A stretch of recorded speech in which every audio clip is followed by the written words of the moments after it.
যোৱাকালি আছিলে budget day আৰু বাজেট ডেৰ প্ৰতি মই যথেষ্ট আকৰ্ষিত আছিলোঁ কাৰণ মোৰ জীৱনৰ প্ৰথমটো বাজেট ডেত মাৰ্কেট খোলা আছিলে।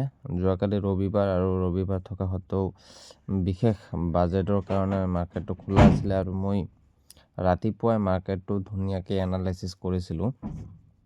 এয়া চাইছে ট্ৰেড লাইন ড্ৰ কৰা আছে, হৰিজণ্টেল লাইন ড্ৰ কৰা আছে, নিফটি ক'ৰ পৰা ক'লৈ যোৱাৰ চান্স আছে, মই সকলোখিনি ৰেডি কৰি ৰাখিছিলোঁ আৰু খুবেই এক্সাইটেড হৈ আছিলোঁ যে জীৱনত প্ৰথমটো বাজেট আৰু বাজেটৰ ডেট কি হয়, মাৰ্কেট বহুত ভলাটাইল হয়। মাৰ্কেট বহুত বেছি ভলাটাইল হোৱাৰ কাৰণে বহুত বেছি সুবিধা থাকে, মানে টকা ইনকাম কৰাৰ বা লছ কৰাৰো বহুত বেছি চান্স থাকে। যিয়ে নহওক, মাৰ্কেট এয়া আপোনালোকে দেখিবলৈ পাইছে, অ'পেন হৈছে মাৰ্কেট 25,270ৰ পৰা বহুত তললৈ গুচি গৈ আছে।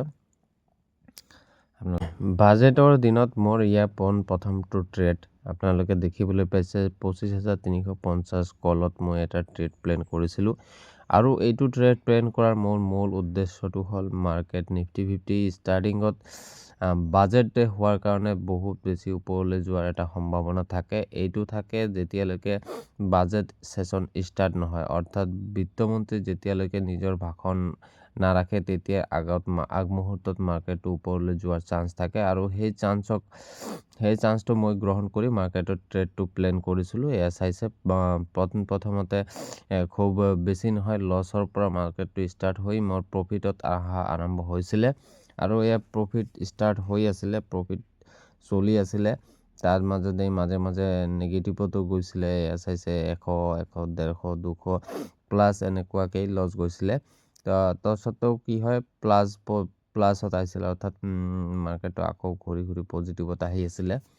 তো এনেকুৱা চলি থকাৰ মুহূৰ্তত মোৰ মানে বহুত বেছি দেৰি হৈ থকাৰ কাৰণে মাৰ্কেট ইয়াৰ পৰা ওপৰত নুঠাৰ কাৰণে মোৰ সন্দেহ হৈ আছিলে যে আজি চাগে ওলোটা মাৰিব আৰু সেইটো কাৰণত মই কি কৰিছিলোঁ, পজিশ্যনটো বৰ বেছি দীঘলীয়া সময় হল্ড নকৰি মই কষ্টত ওলাই যাব বিচাৰিছিলোঁ, কিন্তু নোৱাৰিলোঁ।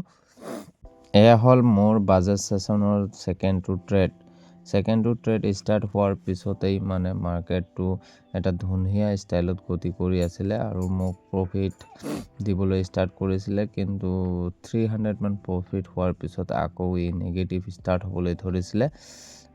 মই এইটো ট্ৰেড লোৱাৰ উদ্দেশ্য আছিলে যে মাৰ্কেটটো বাজেট ষ্টাৰ্ট হোৱাৰ আগমুহূৰ্তত মাৰ্কেট যিহেতু ওপৰলৈ উঠাৰ পূৰ্ণ সম্ভাৱনা আছে, সেই বেচিছত মই আগৰটো ট্ৰেডো লৈছিলোঁ।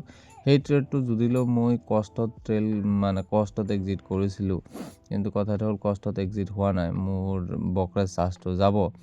তো তাৰপিছত মোৰ মাৰ্কেট কিন্তু ওপৰলৈ গুচি গ'ল, 100 মানে পইণ্ট মাৰ্কেট ওপৰলৈ গুচি গ'ল। মোৰ মানে যিটো প্ৰথমটো ট্ৰেড আছিলে সেইটো সম্পূৰ্ণ শুদ্ধ আছিল, কিন্তু মোৰ ধৈৰ্য্য নথকাৰ কাৰণে আৰু তাতে বহুত বেছি সময় লোৱাৰ কাৰণে মই সেইটো পজিশ্যন এক্সিট কৰিছিলোঁ। যিয়ে নহওক, সেইটো কষ্টত এক্সিট কৰিছিলোঁ, যদিও কষ্টত এক্সিট হোৱা নাছিলে। তো সেইটো মোৰ ভুলো নহয়, শুদ্ধ নহয়, এনেকুৱা এটা ছিষ্টেমত সেইটো ট্ৰেড গুচি গ'ল।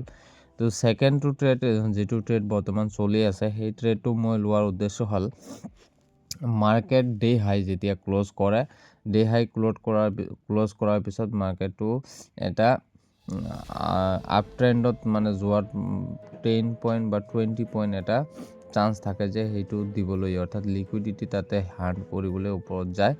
আৰু যিহেতুকে মাৰ্কেট ডে হোৱা হেতুকে মাৰ্কেটটো কি হয়, যেতিয়ালৈকে বাজেট ছেশ্যন ষ্টাৰ্ট নহয় বা বাজেটৰ ভাষণ যেতিয়ালৈকে আৰম্ভ নহয়, তেতিয়ালৈকে মাৰ্কেটটো যোৱা 10টা বছৰে ওপৰলৈ গতি কৰাৰ এটা হিষ্টৰিকেল মানে ডাটা আছিলে আৰু সেই ডাটাৰ বেচিছত মই ট্ৰেডটো লৈছিলোঁ যে যিহেতু মাৰ্কেট 100 পইণ্ট ওপৰত আহিছে, ইয়াৰ পৰা নিশ্চয়কৈ আৰু যিহেতু এতিয়ালৈকে সময় আছে, বাজেটৰ ভাষণ ষ্টাৰ্ট হোৱা নাই, অৰ্থাৎ 11 বজাত ভাষণ ষ্টাৰ্ট হ'ব আৰু আগমুহূৰ্তত মাৰ্কেট আৰু অকণমান হ'লেও ওপৰত যোৱাৰ সম্ভাৱনা আছে, সেই বেচিছত মই ট্ৰেডটো লৈছিলোঁ।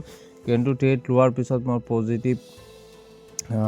পজিটিভ অৰ্থাৎ মোৰ লাভালাভ 300ৰ ওপৰত দেখুৱাইছিলে, যদিও মই এক্সিট কৰিব নোৱাৰিছিলোঁ বা মই নিজেও এক্সিট কৰা নাছিলোঁ, কাৰণ মই ভাবিছিলোঁ যে এটা 10 বা 20 পইণ্টৰ মই স্কেল্প কৰিম, কিন্তু সেইটো মোৰ হৈ নুঠিল আৰু মোক মানে এটা ৰেঞ্জত ফচাই দিলে। আৰু সেই ৰেঞ্জত মোৰ মানে কি হ'ল লোকচানৰ সন্মুখীন হ'ল, লোকচানটো চলি আছে, কিন্তু মই এক্সিট কৰা নাই। এক্সিট মই এইটো কাৰণত কৰা নাই, কাৰণ মই যিটো ট্ৰেড লাইন ড্ৰ কৰিছোঁ সেই ট্ৰেড লাইনটো ব্ৰেক কৰা নাছিলে।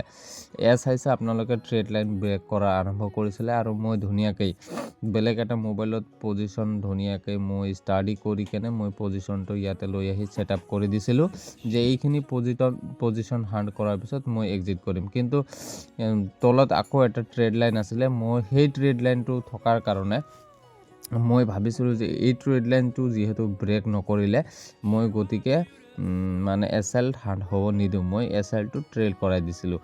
যাৰ কাৰণে কি হ'ল, মাৰ্কেটটো মানে মোৰ অবাধ্য হ'বলৈ ধৰিলে। মোৰ SLটো ল'বলৈ দিয়াটো ঠিক আছিলে, মই এইটো বহুত ডাঙৰ ভুল কৰিছিলোঁ।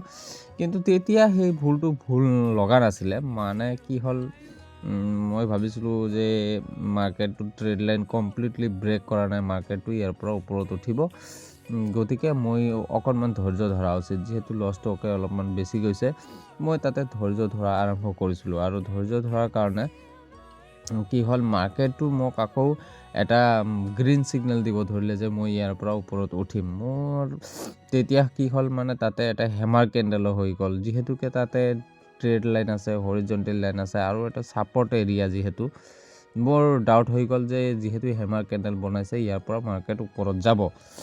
আৰু তেতিয়া সময়ো হৈ আহিছিলে, মানে 11 বজা অৱস্থা হৈ আছিলে, আৰু বাজেট ছেশ্যন ষ্টাৰ্ট হ'বলৈ ধৰি আছিলে।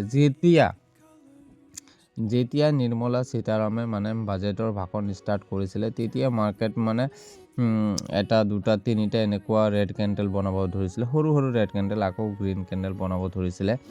মানে তেতিয়া বাজেটৰ কোনো ধৰণৰ অপজিটিভ বা বাজেটৰ নেগেটিভ কোনো ধৰণৰ মানে তেনেকুৱা কথা বতৰা অহা নাছিলে। বাজেটৰ কথা বতৰাবোৰ তেতিয়ালৈকে পজিটিভে আছিলে। কিন্তু যেতিয়া বাজেটত ঘোষণা হ'ল যে ডেৰিভেটিভছ আৰু অপশ্যনত মানে কি কয়, আপোনালোকৰ যিটো GST tax, short term profit gain tax, এইবোৰ যেতিয়া বঢ়াই দিলে, তেতিয়া আৰু মাৰ্কেটক কোনো ৰখাব নোৱাৰিলে। মাৰ্কেট এনেকুৱাকৈ মানে তলত গুচি যাব ধৰিলে।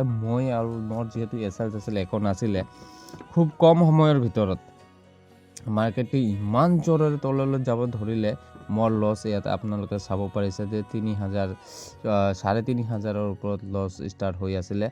তেতিয়ালৈকে মই আৰু এটা ট্ৰেড পুট ছাইডত মই প্লেন কৰিছিলোঁ, সেইটোও লছত ষ্টাৰ্ট হৈ আছিলে। মই জানো যে পুট ছাইডত লছটো মোৰ ৰিকভাৰ হ'ব, কাৰণ মাৰ্কেটটো অলপমান ৰেজ বাউন্স কৰি ওপৰত উঠি আহিছিল। ওপৰত উঠি আহিলেও কামত নিদিব, কিয়নো মাৰ্কেটটো তাৰ পৰা আকৌ তলত যাব বুলি মই খাটাং জানো। সেয়া তলত আহিছিলে, মই এইটো পজিশ্যনটো এক্সিট কৰিছোঁ। এনেকুৱাকৈ মই কেইবাটাও সৰু স্কেল্প মই পুট ছাইডত লৈছিলোঁ, যাতে মোৰ লছটো কম হয়। কিন্তু মই যিটো পজিশ্যন লৈছিলোঁ, সেই পজিশ্যনটো এক্সিট কৰিব নোৱাৰাৰ কাৰণে মোৰ লছটো 7,000লৈকে গুচি গ'ল। আপোনালোকে দেখিব পাৰিছে, মোৰ বহুত ডাঙৰ ভুল হৈ গৈছে। মই SL হাৰ্ড কৰিব নিদিয়াটো মোৰ ডাঙৰ এটা ভুল সিদ্ধান্ত আছিলে, যাৰ কাৰণে মই এনেকুৱাকৈ ৰখিব লগা হৈছিলে। আৰু মোৰ খুব অধৈৰ্যও লাগিছিলে যে ইমান ডাঙৰ এটা লছ মই কেনেকৈ গ্ৰহণ কৰিম। আৰু বাজেট ডেট 1-1.5মান সময়তে আপোনালোকক দেখাবলৈ লৈছোঁ। ট্ৰেড চলি আছে, লোকচান হৈ আছে, কি ক'ব আৰু, ক'বলৈ ভাষা নাই। কিন্তু কথাটো হ'ল, টকা যিমানখিনি লগাইছোঁ সেইখিনি টকা মেক্সিমাম টকাই ইউজ হৈছে, সেইকাৰণে মই এক্সিট কৰা নাছিলোঁ। প্ৰায় দুটামান সময় বাজিছিলে, আৰু তেতিয়া মই আৰু এটা ট্ৰেড লৈছিলোঁ, আৰু ট্ৰেডটো পজিটিভ আছিলে, কিন্তু মই এক্সিট নকৰাৰ কাৰণে আকৌ সেইটো নেগেটিভত ষ্টাৰ্ট হ'বলৈ ধৰিছিলে। অৰ্থাৎ মই এটা নেগেটিভ ট্ৰেড চলি আছে, আৰু আন এটা মই ট্ৰেড লৈ সেইটো যদিও পজিটিভ চলিছিলে, পিছত আকৌ নেগেটিভলি ষ্টাৰ্ট কৰিছিলে। মানে মাৰ্কেট তললৈ গৈ আকৌ ওপৰত আহিব ধৰিছিলে, যাৰ কাৰণে এনেকুৱা হ'ব ধৰিছিলে। অৰ্থাৎ এতিয়া মোৰ ট্ৰেড এটা আছিলে, এতিয়া দুটা হ'ল, আৰু দুয়োটাই মোৰ লছত ষ্টাৰ্ট হ'বলৈ ধৰিছিলে। মই ছেকেণ্ড যিটো ট্ৰেড লৈছিলোঁ, সেইটো ফৰ্মত পৰি মই ট্ৰেডটো লৈছিলোঁ। আৰু ফৰ্মত বেছিকেলি কি কৰা হয়, আমি বেছিভাগ সময়তে লোকচান কৰোঁ, আৰু সেই ফৰ্মৰ বিষয়ে মই আপোনালোকক অৱগত নিশ্চয় কৰিম। এতিয়া বাজিছে আপোনালোকৰ 2:30, আৰু 2:30টো এতিয়া মোৰ লছখিনি আপোনালোকে চাব পাৰিছে, আৰু মাৰ্কেট একেবাৰে নিস্তব্ধ হোৱাৰ দৰে হৈছে। কেৱল মানে প্ৰিমিয়াম ডিকে হৈ আছে আৰু লছটো বাঢ়ি গৈ আছে। আৰু মই মোৰ ভুলৰ অনুতপ্ত হ'ব পাৰিছোঁ, মই ক'ত কিদৰে ভুল কৰিলোঁ। বেচিকেলি কি হৈছে, মই নিউজ বেছ ট্ৰেডিঙত মই ছেটআপ বিচাৰি থকা ট্ৰেড লাইন, হৰিজণ্টেল লাইন এইবোৰৰ ওপৰত বিশ্বাস ৰখা এইটো মোৰ ৰং হৈছিলে। বাজেট ডেট আচলতে কি হয়, নিউজ বেছ ট্ৰেডিং হয়, আৰু নিউজ বেছ ট্ৰেডিং কৰাৰ কাৰণে তেনেকুৱাকৈ মনোনিৱেশ বান্ধি থাকিব লাগে। তাতে আৰু কি কয় আপোনাৰ হৰিজণ্টেল লাইন, ট্ৰেড লাইন এইবোৰ চাই থাকিলে, ছাপৰ্ট ৰেজিষ্টেন্স এইবোৰ চাই থাকিলে নহয়। এইটো আছিলে মোৰ প্ৰথমটো ভুল। আৰু দ্বিতীয়টো ভুল হ'ল, মই ফৰ্মত পৰিছিলোঁ। ফৰ্মত পৰি মই কেইবাটাও আৰু সৰু ট্ৰেড লোৱা, সেইটো এটা ৰং আছিলে। আৰু তৃতীয়টো ৰং হ'ল মোৰ কি, মই যিটো ট্ৰেড লৈছিলোঁ সেই ট্ৰেডটো মই SL মই ড্ৰ কৰি ৰাখিছিলোঁ, কিন্তু SL মই গ্ৰহণ কৰা নাছিলোঁ। মই মানে মাৰ্কেটৰ ওপৰত খং কৰিলোঁ। মাৰ্কেটৰ ওপৰত খং কৰিলে মাৰ্কেটে সদায় আপোনাৰ লোকচান কৰিব, মাৰ্কেটে কেতিয়াও আপোনাৰ লাভালাভ কৰি নিদিয়ে, এইটো মনত ৰাখিব। মোৰ মাৰ্কেটৰ ওপৰত খং কৰাটো এটা আছিলে অত্যন্ত ভুল ডিচিশ্যন। মই সেইটোৰ কাৰণে বৰ বেয়াকৈ ভুক্তভোগী। মই আচলতে যোৱা জানুৱাৰী মাহত 12,000 টকা এই ডিমেট একাউণ্টত এড কৰিছিলোঁ, আৰু 12,000 টকা ডিমেট একাউণ্টত এড কৰি মই চলি আছিলোঁ SIC ডিমেট একাউণ্টত। তেতিয়া পইচা লাই আজি 11,500 টকা মোৰ লছ হৈ গ'ল। 12,000 টকা এড কৰি মই বহুখিনি টকা উঠাইছোঁ, 800-700 এনেকুৱাকৈ বহুখিনি উঠাইছোঁ, মই চলিছিলোঁ সেইখিনিতে। যিহেতুকে কালি মাৰ্কেটটো আপোনালোকৰ বাজেট ডেৰ কাৰণে মই যথেষ্টখিনি লছত সন্মুখীন হ'ব লগা হ'ল, লোকচানৰ সন্মুখীন হ'ব লগা হ'ল। সেইটো কাৰণে কি হ'ল, মই পজিশ্যন গোটেইকেইটা হল্ড কৰিলোঁ, আৰু হল্ড কৰাৰ ফলস্বৰূপে আজি প্ৰিমিয়াম ডিকে হৈ বহুখিনি আৰু লছ গ'ল। মানে যোৱাকালি 10,000 আছিলে, আৰু আজি আৰু 2,600 টকা এড হৈ গ'ল। এড হোৱাৰ কাৰণ হ'ল, মোৰ যোৱাকালি ট্ৰেড দুটাৰ প্ৰিমিয়াম ডিকে হ'ল, আৰু আজি নতুনকৈ মই দুটা ট্ৰেড লৈছিলোঁ স্কেল্পিঙৰ উদ্দেশ্যে, সেই দুটাতে মই অকণমান লছ খাইছোঁ। কাৰণ এইটো লছ খোৱাৰ কাৰণো সেইটোৱেই, যোৱাকালিৰ যিখিনি মই মানে মেণ্টেল ইছ্যু এটা হৈছিলে, যোৱাকালি লছটো খোৱাৰ পিছত মানে ফমো এটা ক্ৰিয়েট হৈছিলে, আৰু সেই ফমৰ কাৰণে আজিও ব্ৰেইনটো বৰ বেছি সুস্থ নাছিলে কাৰণে এই দুটা লছ সন্মুখীন হ'ল। আৰু তাৰ লগতে আৰু এটা কাৰণ হ'ল, সেইটো হ'ল মই কি আপোনালোকৰ যিটো মই আপোনালোকক কথাখিনি বুজাই দিব বিচাৰিছোঁ। মানে মই OTM বাই কৰিছিলোঁ। OTM বাই কৰাৰ কাৰণে সেই OTMটো হ'ল কি, এক্সপায়াৰী ডেটত মানে প্ৰিমিয়াম ডিকে হয়, আৰু প্ৰিমিয়াম ডিকে হোৱাৰ ফলস্বৰূপে মানে এই লছখিনি খাব লগা হ'ল, আৰু বেছিকৈ লছ খাব লগা হ'ল। কথাটো হ'ল, প্ৰিমিয়াম ডিকে, ফমো এইবোৰ শিকিবলগীয়া বস্তু। আশা কৰোঁ আপোনালোকে এইবোৰ শিকিব পাৰিব। মই এই বিষয়ে আপোনালোকক নিশ্চয়কৈ ভিডিঅ' বনাই দি দিম, আপোনালোকে চাব পাৰিব।